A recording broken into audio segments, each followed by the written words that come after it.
Hey everyone, welcome back to the channel. Today we're diving into the second part of our glassware photography series. In the last video, we unboxed some incredible laboratory glassware from a top manufacturer, and now it's time to get hands-on with the shoot.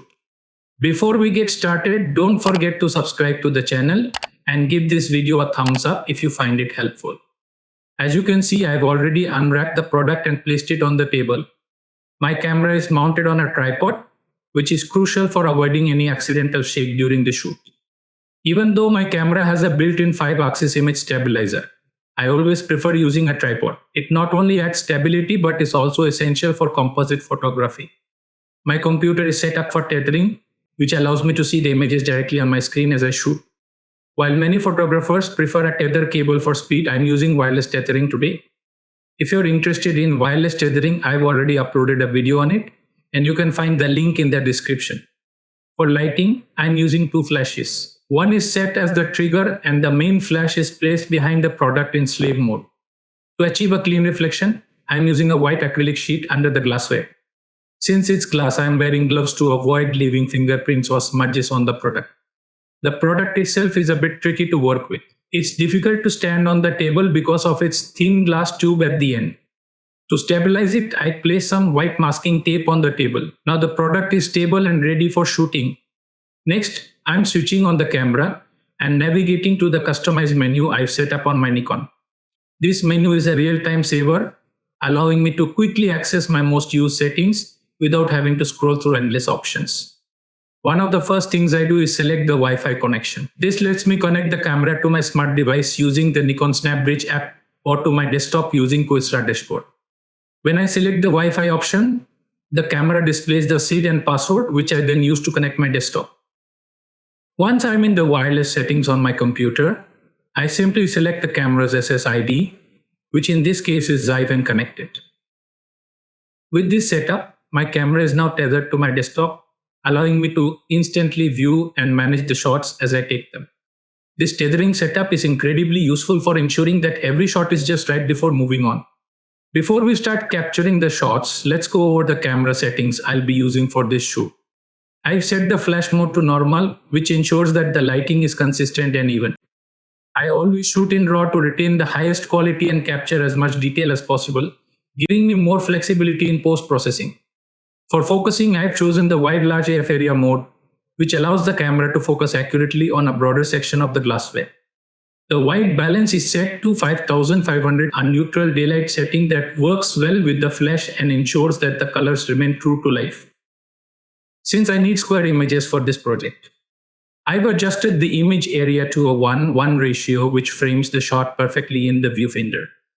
Finally, I'm using matrix metering to measure the light across the entire frame, ensuring that the exposure is balanced and even throughout the shot. Before I take the shot, I make sure to turn off the image stabilizer or VR vibration reduction on my Nikon camera. Now you might wonder why I would disable such a useful feature. While VR means vibration reduction is great for handheld shooting, when you're using a tripod, it's actually better to have it turned off. Here's why. Image stabilizers are designed to counteract small movements and shakes, which is perfect when you're holding the camera in your hands. But when the camera is mounted on a stable tripod, there's no movement for the stabilizer to correct. In fact, leaving VR on can sometimes create micro vibrations as the system tries to compensate for movement that isn't there, leading to slightly blurred images. So when the camera is securely on a tripod, it's always a good idea to switch VR off for the sharpest possible shots. Next, I am opening DSLR dashboard on my computer and connecting it to the Nikon wireless network. Once connected, I can see the live view on my monitor. You might notice that the image looks yellow due to the tungsten bulb. But don't worry, that's just because the white balance is set to flash. Once the flash fires, the yellow tint will disappear. For my first shot, I'm using the following settings. Shutter speed 1/125th. ISO 100. Aperture f11. With the camera tethered and ready to go, I can now focus on the product directly from the app using the AF button. This allows for precise adjustments, ensuring that I capture the sharpest details. Once I am satisfied with the focus, I take the shot. Now, To see the results in Lightroom, I need to set up the software for auto importing the images. First, I navigate to the File menu in Lightroom and select Auto Import here. I enable the Auto Import feature, which allows images to be automatically brought into my Lightroom workspace as soon as they're captured.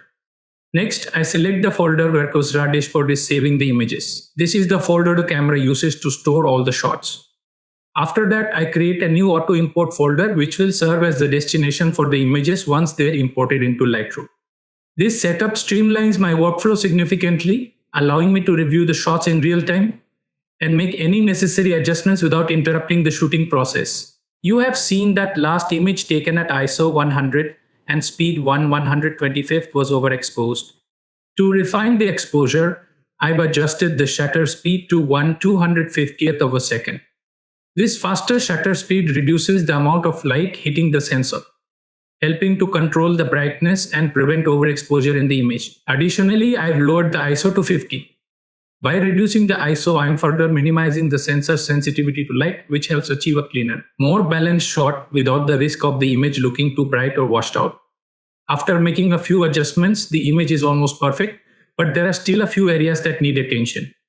The logo, cap, and stopcock on the product are showing up as silhouettes with the colors appearing entirely black. This happens because the product is backlit, meaning the light source is positioned behind it. As I review the shot, I notice the edges of the glassware are looking a bit washed out. To fix this, I placed 2 black cards on either side of the product. These cards help block that extra light and prevent it from spilling over. What's great is that these black cards are a simple DIY solution. I made them at home by cutting cardboard and covering them with black chart paper. They're incredibly useful, especially in glassware photography, where controlling reflections and maintaining clean edges is essential. This small adjustment ensures that the product stands out with crisp, well-defined lines. After placing the black cards, I shoot another test shot to see how the adjustments look. The edges are much cleaner now. But before I move on to the final shots, I notice the company logo on the product is slightly off-center. To fix this, I reposition the product so that the logo is centered perfectly in the frame. As I take a few more test shots, I realize I need to move the black cards even closer to the product to control the light spill more effectively. These small adjustments help refine the overall composition and ensure that every detail is captured just right before I go for the final pictures. When light hits the product from behind, it often causes the front-facing details to lose their color and definition, resulting in those parts appearing as dark silhouettes. To resolve this issue and bring out the details in the logo cap and stopcock, I'm using a second flash positioned above the product. This additional light source helps illuminate the underexposed areas, restoring the color and detail that were lost due to the velo. After taking a few more test shots and fine-tuning the position of the black cards to better control the light, I've captured all the images I need. These shots will be composited in Photoshop to create a final professional image that showcases every detail of the glassware. And that wraps up today's session on shooting glassware photography.